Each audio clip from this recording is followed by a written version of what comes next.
Sara Svensk. Thanks for joining us on the podcast today. Well, thanks for having me. Where are you joining from today? From Germany, actually. I'm Swedish, but for now I have my base in Germany. Awesome. Okay. Well, very good. You are taking time out of your Friday evening to speak with me here in early Mountain Time on Friday. So definitely appreciate it. And looking forward to this conversation. I'd love to first just kind of dive into who you are, your background, and then we can move on from there. So can you tell us a little bit about yourself? Yeah. Oh, that's always the hardest question. I'm a triathlete, and actually I have been into the sport quite long now when I think about it. I started back in 2015, and then I became professional 2016. So it's already 9 years that I've been doing sport. It feels like I recently started. I feel like a newbie sometimes, but it's been quite a while. Other than that, I have a background as a medical doctor. But it's also been a while since I finished med school now. So I changed from being a doctor to being a triathlete pretty much. There was an overlap when I was trying to balance working 50% and being a triathlete, but it was hard. It's easy to get the training in, but to get the recovery and all the other necessary stuff, it's very hard to balance with a day job, actually. Yeah. Oh, I can imagine. I also definitely understand from that sense as well. So your start to the sport, from what I've heard, is pretty cool. You didn't grow up running, biking, or swimming. You grew up horseback riding. Is that correct? Yeah, exactly. Yeah. So that was like my life from 6 years old until I was 20, pretty much. But I've always been very active. So except from horse riding, I was also doing a lot of different sports, always trying new stuff and just enjoying being physical active. I'm from a very in my family, sport that's what you do pretty much. So also like as a transport, I used to run back and forth to the stable. So I spent like a lot of mileage just by transporting myself. Yeah. That's interesting. So from the home to the stable, you would run. Exactly. Your So lessons. the first year it was only like 3K to the stable because it was quite close, and then later it was 8K. So then I logged pretty much like 16K every day, just back and forth transporting. So I think I set a good foundation there. Yeah. That's pretty solid. I feel like that's like sneaky mileage, It's like a soccer player, exactly. That's out there. You don't even realize you're running, but then you're running 9 miles in a game because you're playing you're playing, right? Exactly. Yeah. Were you pretty like serious into the horseback riding scene in Sweden then? Like competition wise? Yeah. Yes. Not much, actually. I didn't like to compete. I don't know. I think I felt a lot of pressure. And it's one thing when it's only about yourself, but then when you have an animal, I think that it's like like being nervous affected my horse a lot. So I did some competitions, but I actually didn't really enjoy it. Okay. So you just enjoyed riding for the sake of riding? Yeah, exactly. Training the horse and develop the horse and stuff like that. Yeah. That's really neat. Well, and then if you started logging 16K a day, you were setting yourself up for a pretty good athletic career without even knowing it. So when did you start getting into the sport of triathlon? It was back in 2015. And it was actually my mom who introduced me to this. We had a local event where I grew up.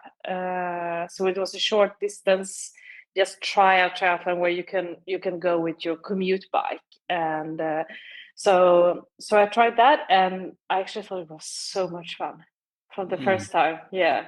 I was way off, but I thought it was super fun. Yeah. Were you in medical school at that point, or did you wrap up medical school? Yeah, at that point I was in medical school. Yeah. Okay. All right. So you probably didn't have a ton of free time to even train for this event. Did you show up and just do it, or did you actually put some log some, meters in the pool and on the bike and run?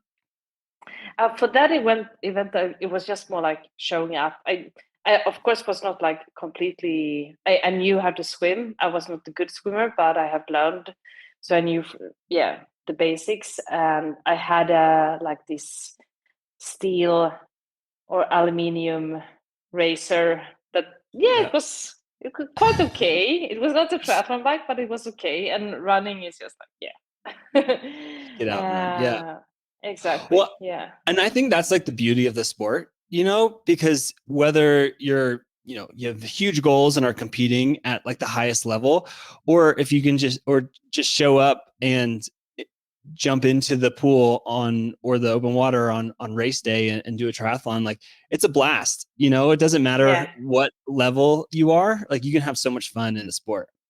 Yeah, and I think actually that was like intrigued me a lot, because for this event there were, yeah, people like me, was completely rookies, and then there were, yeah, some of the best triathletes in Sweden showing up just to do it as for training. So you saw that it was such a big difference, and so many different people, and I thought it was a very nice way that we are all competing. We're doing the same thing and we have the same rules, and competing against each other. Just, yeah, I thought it was kind of neat. Yeah. Is that so? Your first triathlon, was that where you decided like, hey, I want to keep doing these and see how good I can get, or was it just like, Yeah. hey, that was a fun day, and maybe I'll do another one in the future? No, it was more like like you said in the beginning. Yeah, and because I thought that, okay, I might be pretty good at this anyway, and just because I thought it was so much fun. So then for next year, I started to be a little bit more uh, competitive. So I bought a triathlon bike, and I went to this test center and like structured my training a lot better, Hmm. and yeah, put some effort into it.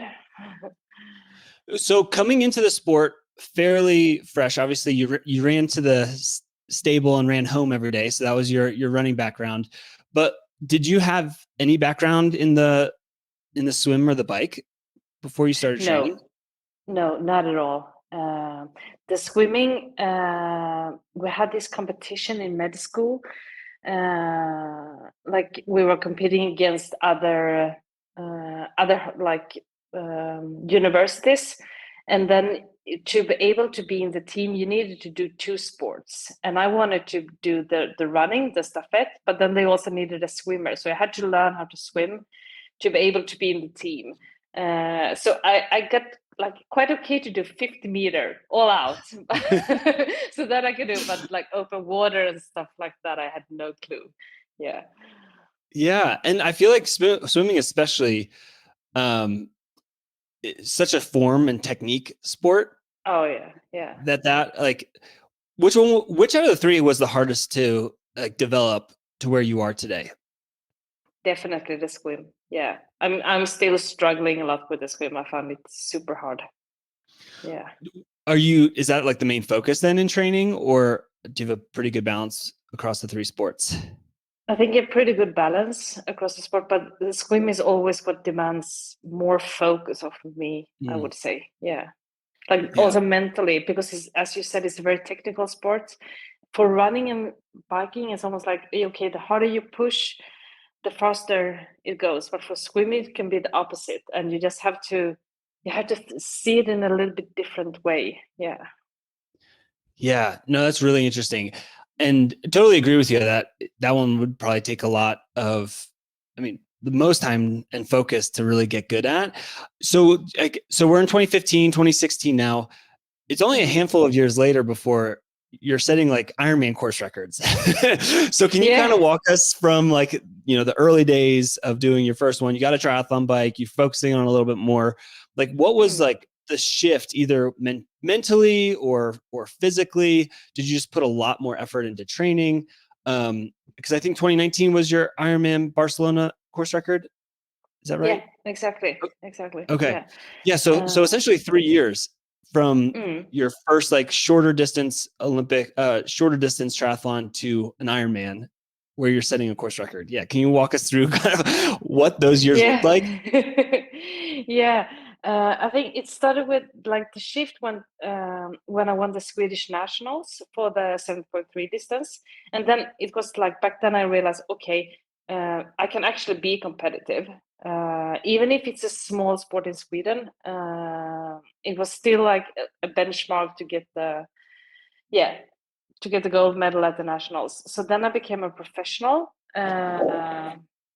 And decided to, okay, let's see how good I can be against on the international scene. And I started having I had 3 coaches at that moment. So I had a swim coach, and then I had a bike coach, and I had a run coach, which was good. And I think it helped me a lot. But after a while, everything just got messy. And since I still was new to the sport, I didn't really know how is triathlon working, and like which competitions to choose. And I didn't even know how to become a professional. It took me Yeah. a lot to figure out, okay, I need to get a license and all these small things. So then I met with my former coach, a Danish guy, and I think that really like we started to work like very basic, and then build up from there. And it was a success, and we worked very closely together. So he meant a lot for my development, I would say, definitely. Yeah, it sounds like you kind of piecemealed it at first. So you had like one different coach, a different coach for each of the sports. So 3 different Yeah. coaches, which is probably not an easy way to put like a holistic triathlon training program together. But you probably developed pretty well in each of the sports, having like a really strong focus with each coach. Is that Yeah. is that accurate? Yeah, I think I got like the basics from all the disciplines, which was quite good. But then, like you said, it became messy, and like my bike coach wanted me to just do biking, and then my run coach wanted me to just do running, and I wanted to do everything. So, yeah. Yeah. So you get a triathlon coach, and then like, do things start clicking then, or I guess how obviously your body like responded really well to the training, getting to Ironman Yeah, Barcelona and setting the course record. yeah.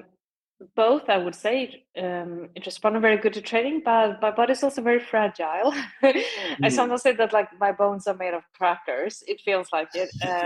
So I also had a lot of injury problems. Mm. Uh, from the start, pretty much. Okay. And a lot of them were overtraining injuries.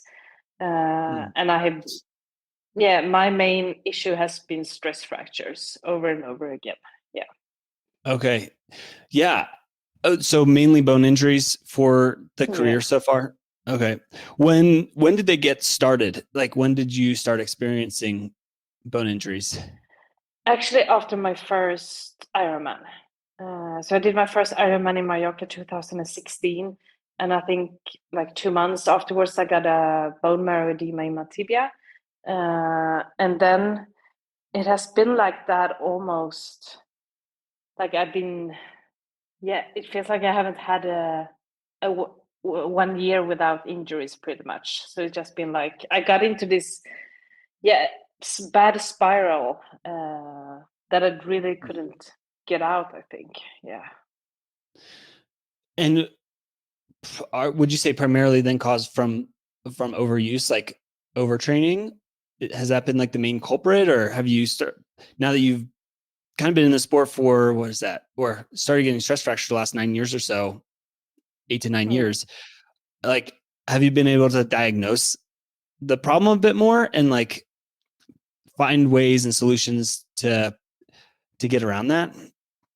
Yeah, I think at the beginning was mostly that even if I had a degree in medicine, you just I didn't know how to feel good. And uh, I just trained, and I didn't think so much about it. So I think the first years it was just I didn't pay too much attention to my fueling. So I think that was the case in the beginning. But then when I realized, okay, this is such a key factor to stay healthy, and I need to eat a lot more, and I need to just time my nutrition a lot better. Um, so that I became very good at, and then we actually haven't really find a reason for why I have these bone reactions, actually, because I think we have turned almost every stone around. Wow. Yeah. Yeah. How do you deal with that as an athlete? Like, is it from, because I'm sure that kind of plays on the mental side of training, especially if Yeah, you have like a real healthy stretch for a bit. Like, is it in the back of mhm. your head of, it's only a matter of time, or what is the mentality towards training and injuries for you? Yeah, definitely. I became in the beginning, you get like devastated when you get an injury.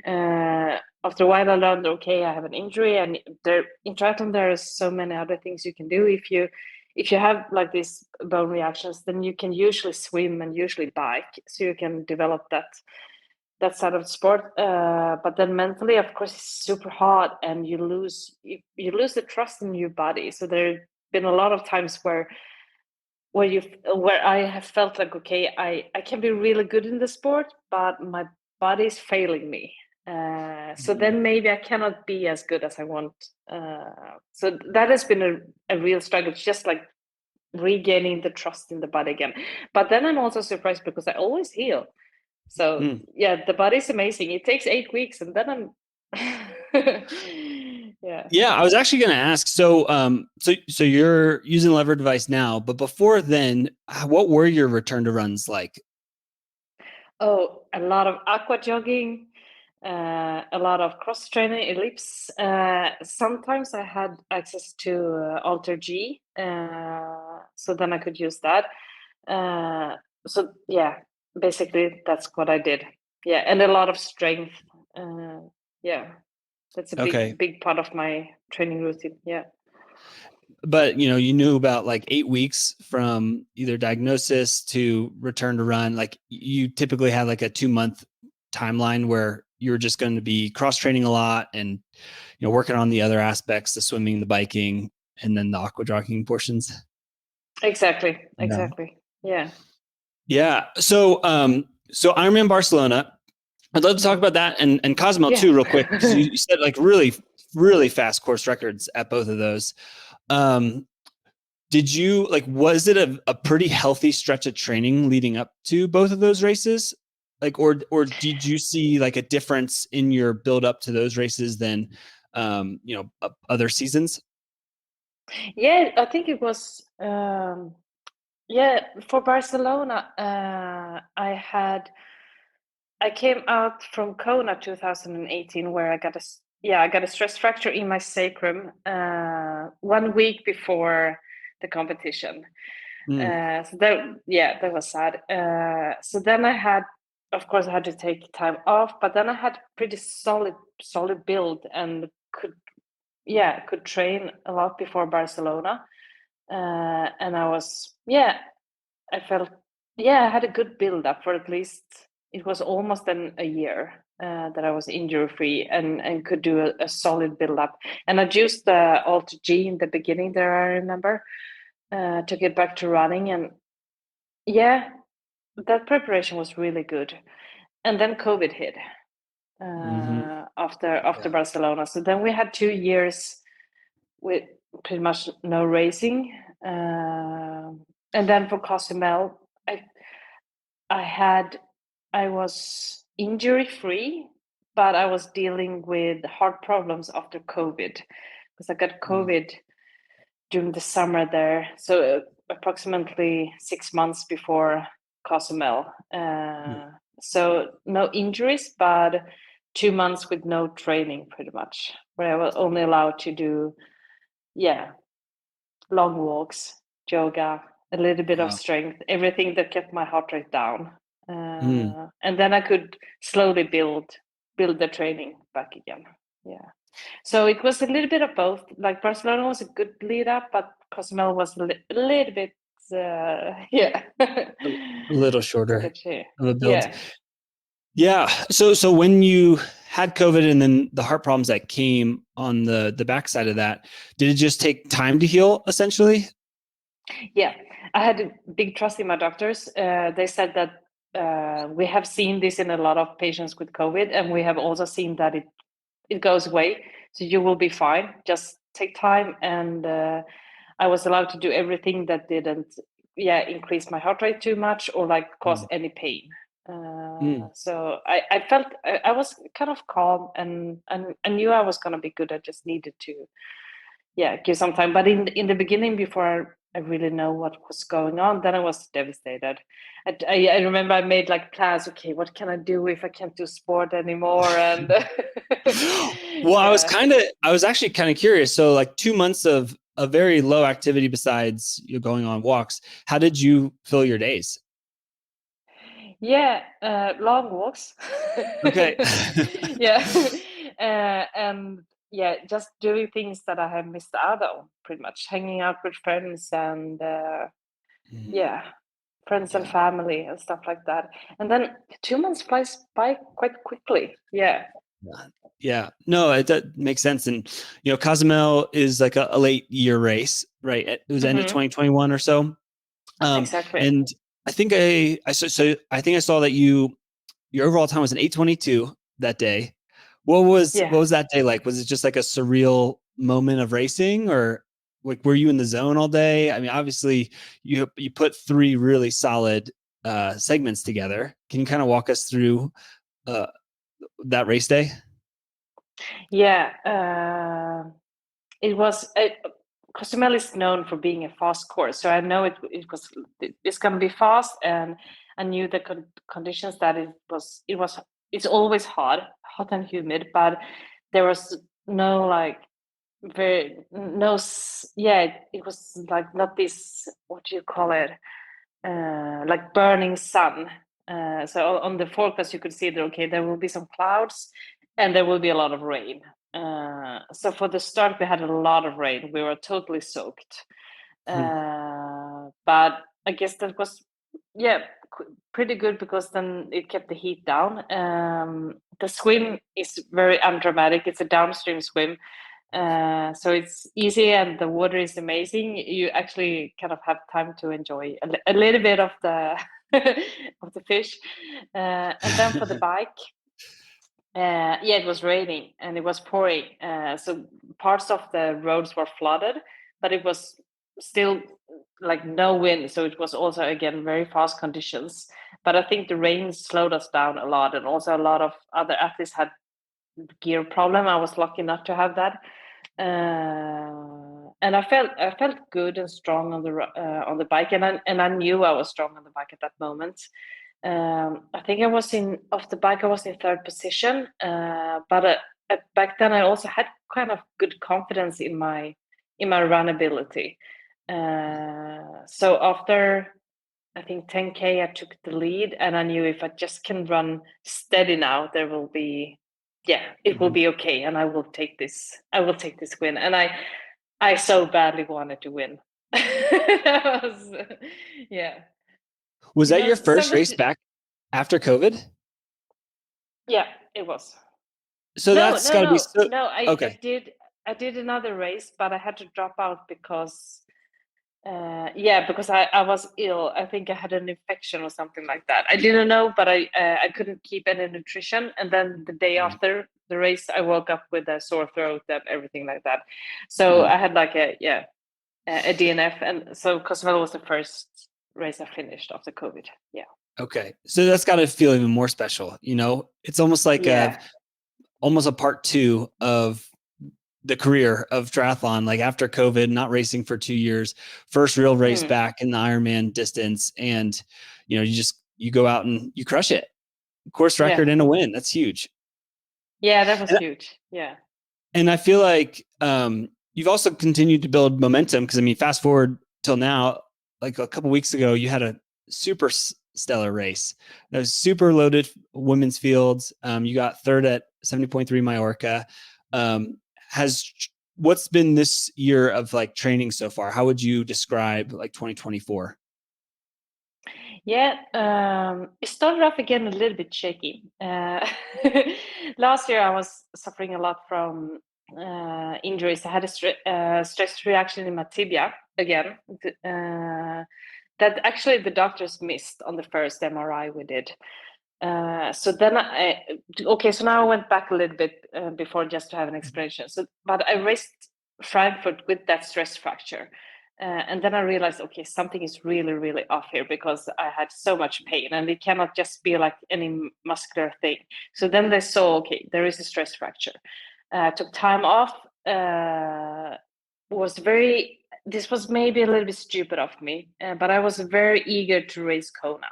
So I knew I didn't have the run built for it, but I still went for the race. And yeah, it was a stupid mistake because after the race, like when I got back to running after taking some time off, I felt again that, okay, there is something in my lower leg that is not what it should be. And it showed, okay, the stress fracture has flared up again, or it was not a fracture, but this stress reaction. So then entering 2024, I had to take some time off running. So again, I was back to 8 to 10 weeks without any running. But this time I didn't want to stress anything, at least. So I was quite patient. And for the Mallorca race now, I didn't have the biggest build for the run. I haven't done any long. I think the longest run I did was 12K, but I had the lever. And I think that was a game changer for me because then I could add on some mileage. First and foremost, I could start the run build a lot more secure and with lower impact, and then I could add some mileage and actually a little bit of speed.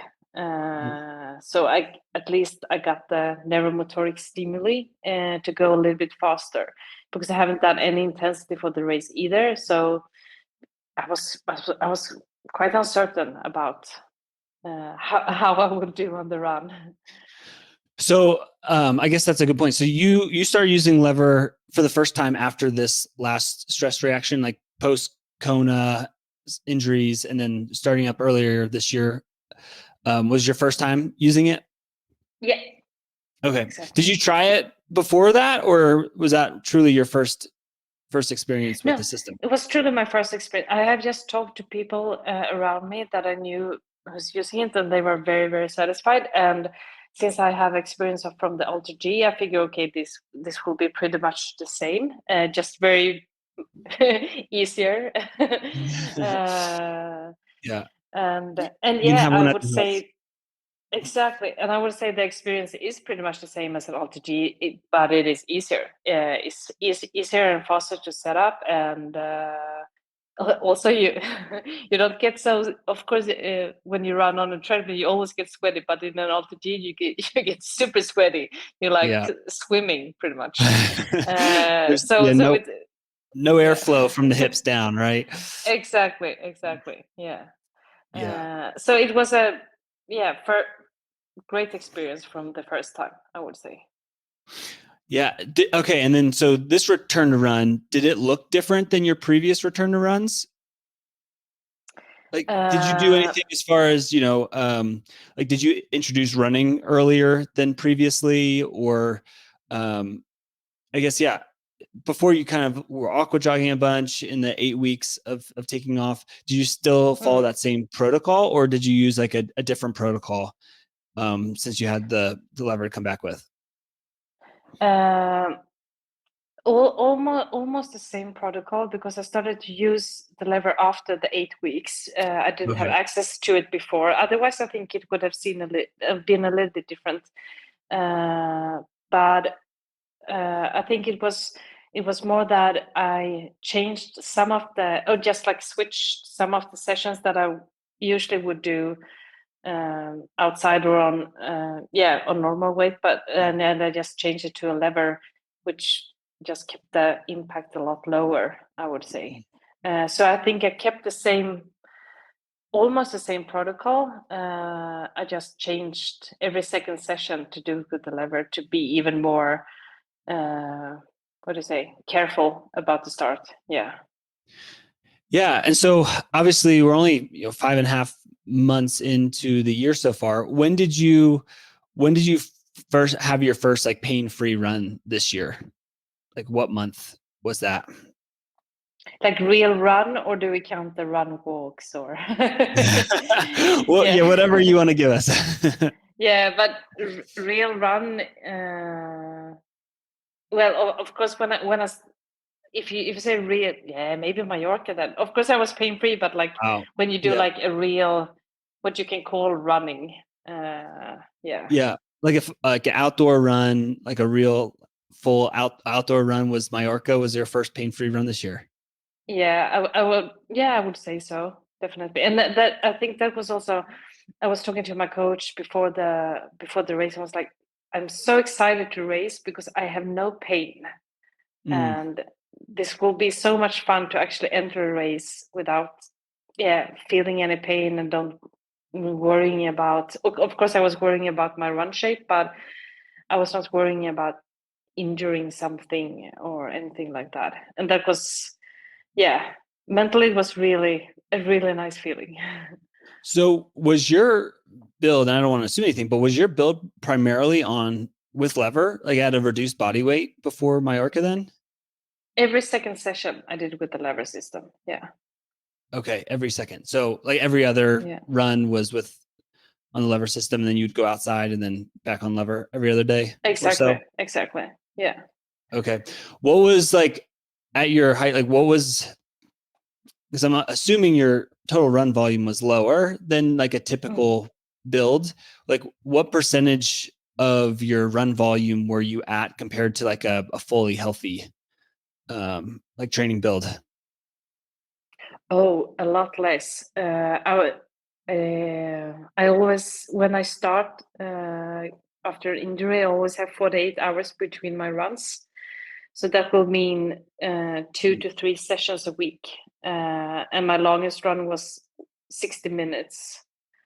Before So that will Mallorca? be before Mallorca. Yeah. Wow. So yeah, what can it be like 20K per week? Or a Okay. little bit more, yeah, maybe Okay. let's say 20 to 25K the last week leading So up. you Yeah, were just about covering a half marathon, like a 70.3 run in your full training volume. yeah, yeah. What I guess, yeah, like post Mallorca, obviously great day, third place in a really stacked field. What did you have any takeaways from that? Any like lessons learned from your like from that build?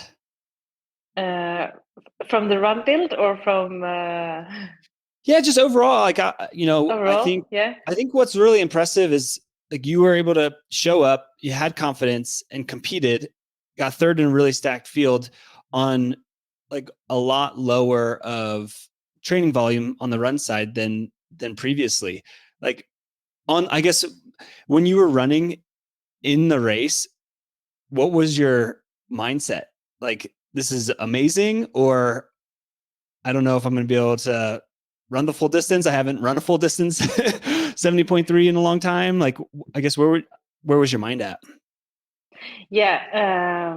For the run, I decided okay, I will just go by feel, and I will not look too much on the pace. I will just find my rhythm and my flow, and then see what it will take me. And I like straight away find a very good rhythm, and I felt like, okay, this is sustainable.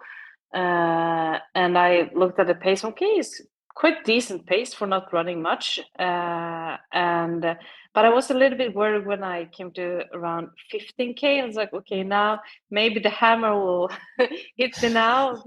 This is about the limit. But then I felt good during the entire run, and I think it was a lot of the fact that okay, I don't have any pain. It's just a little bit sore muscles from like it is in a race, but Mhm. nothing else. And uh, yeah, I think that helped me a lot.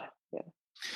Yeah, and so I guess one other thing I'd love to chat about that real quick, um, which would be interesting to me, because did you get to touch race pace at all leading up to the race?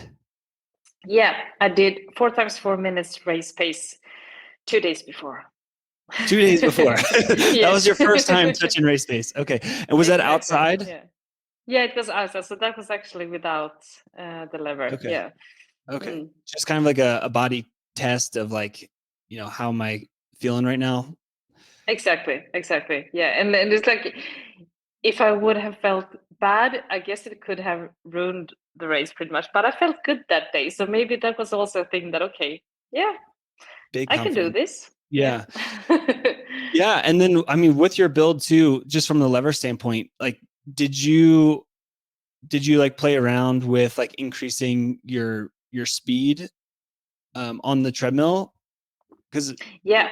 yeah. Of course, in the beginning, not so much. But after a while, I was more focused on my heart rate and try to keep the same heart rate as I would have outside, which is a little bit difficult. See, yeah, of course, it depends on how much body weight you reduce. If you reduce a lot, then it's then you have to go really, really, really Really fast. fast. Yeah. But I was Yeah. focused on my heart rate, so that's also, I think, I got the neuromotoric stimulus because I ran a lot around race pace just to have a heart Mm. rate of the easy runs, which was yeah, I think that plays an important role actually. Yeah. Yeah, and I think that's a really interesting point that you bring up, that I mean, we see that like stimulus playing a huge role in you know when you are unloading your body weight 10-15% of your body weight, you're able to run a lot faster at the same heart rate. And so that Mm. stimulus translates outdoors really nicely. And so Yeah, like yeah, so you kind of experienced that firsthand leading into this race? definitely, yeah. Yeah. Yeah, that is really interesting. Awesome. Well, what's next for you? Like what's coming up on the horizon? Yeah, my big race now is Ironman Hamburg next week. Yeah. Next week. And Okay. tomorrow I will race a short distance triathlon in the league racing here, Bundesliga, second Bundesliga here in Germany. Yeah. Very More for nice. fun. Yeah. And get some, yeah, race nerves and stuff like that. Yeah. That's fun. Yeah. Do you work on anything in these short races that are just for fun? Like transitions or pushing super hard on the bike? Like anything in particular? Yeah, for this race, I will focus a lot on the swim. Okay. Since in an Ironman or a 7.3, the field of women are usually not that big. Maybe we are around 20 the most. Some races a little bit more, but for the league racing, we are 80. So just like getting Mm. used to having a lot of people around you, hitting you almost, and yeah, try to really focus on having a good swim. Yeah. Yeah. No, that's great. Um, well, good. So Hamburg's coming up, and then anything else Mhm. on the horizon as kind of the Ironman Pro Series, the focus of the season? Exactly. The Ironman Pro Series will be the focus. Yeah. So depending on how it goes in Hamburg, hopefully I will secure my knee slot for the Worlds, and then yeah, if my body recovers as I hope, I might race another Ironman before Nice, and that will be Vitoria Gasteiz, which is in mid-July. It's also Ironman Pro Series race. Okay. Very good. Yeah. Well, there's a lot to follow along for you this season. So I'm excited about that. What's the best way for people to keep up with your season and follow along? I guess Instagram. Yeah. Perfect. Yeah, we will we'll definitely link your Instagram in the show notes here. But yeah, we appreciate it. I mean, before we kind of close here, is there any advice? Like you've gotten bone stress injuries unfortunately very often over the last like 8-9 years or so. For anybody that Mm. is going through kind of a bone stress injury right now, is there any advice or wisdom you could share with them? I think first and foremost, just uh, try to, yeah, of course, try to find the reason for it. And for most people, I guess is the fact of you don't get enough energy in, and that's actually a very easy fix. But then sometimes it might not be the only, because there is like this multifactorial thing that it'll. But yeah, in the end, it's about that your body doesn't recover as fast as you are breaking it down with the training. So there are some kind of imbalance. Just try to find out, okay, where can I increase my recovery? Or do I need to reduce my training? And just like, see from different angles, I would say. Find a good physio, nutritionist, stuff like that. But then the best thing is that almost all the stress fractures heal. And I think just stay calm in that, take time off, don't stress about it. It will heal. Just give it time. Yeah. I Great. almost think that having a stress fracture is nicer than having like a muscle thing, because muscle thing they heal with like scars and stuff like that. Bone it just heals. Well, great advice from Sara Svensk. So thanks very much for coming on the podcast and chatting with me today. Thank you. 3,